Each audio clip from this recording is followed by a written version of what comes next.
Israeli Heritage Minister Amichai Eliyahu is the first senior Israeli official to react to the assassination of Ismail Haniyeh.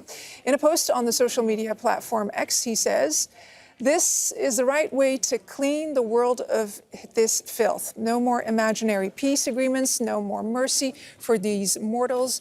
And he goes on to say the iron hand that will strike them is the one that will bring peace and a little comfort and strengthen our ability to live in peace. And Eliyahu ends with, "Haniyeh's death makes the world a little better." Akiva Eldar is a political analyst and author, and he comes to us from Tel Aviv. Sir, if I can get your reaction and just set the mood for us in terms of, are people on edge in Israel this morning? Yeah, there is a kind of a mixed feeling. On one hand, people are, if not happy, they are very proud of this, you have a deal, 2-for-1 strike in one day.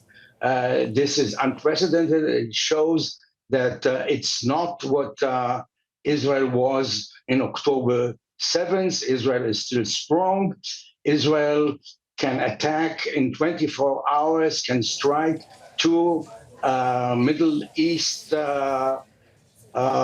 cities, and that every terrorist has to make sure that he is surrounded with bodyguards and can only hide in a bunker like Hassan Nasrallah, and they're unable to move freely wherever they want. So I think on one hand, the Israelis are very proud of the Israeli high-tech technology. They are brave soldiers. On the other hand, people who live in Tel Aviv, not far from the IDF headquarters, went to bed last night with the door of the shelter open, making sure that they can run for shelter in their homes or underground. So we know that this is not the end of the story. It's not just a matter when and where the Hezbollah and Iran or both are going to hit. So, I mean, do you feel that we are, it's a bit hackneyed to say this, but are we at an inflection point, do you feel? I feel that it's a vicious circle. And we have here three partners who are not looking at solving the conflict. It's part of the philosophy of managing the conflict and zero-sum game. And there is no responsible adult in Washington or elsewhere. People are watching now the Olympic Games that are really willing to put more leverage and to take the risk of confronting Israel and Iran maybe, and forcing us to go back to the negotiating table.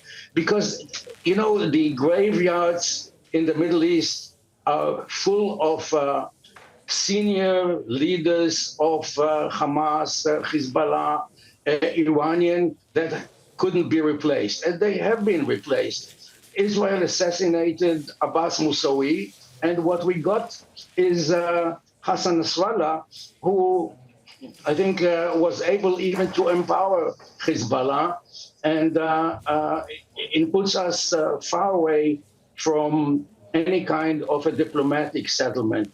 So as long as the United States is busy with their elections and domestic issues and are not willing to use all their leverage to force it on Netanyahu, to start with ceasefire in Gaza and a deal that will bring the captives back home. And this was a key also to a ceasefire in the north. As long as this is not happening, Israel, Lebanon, and Iran will have to bury more people.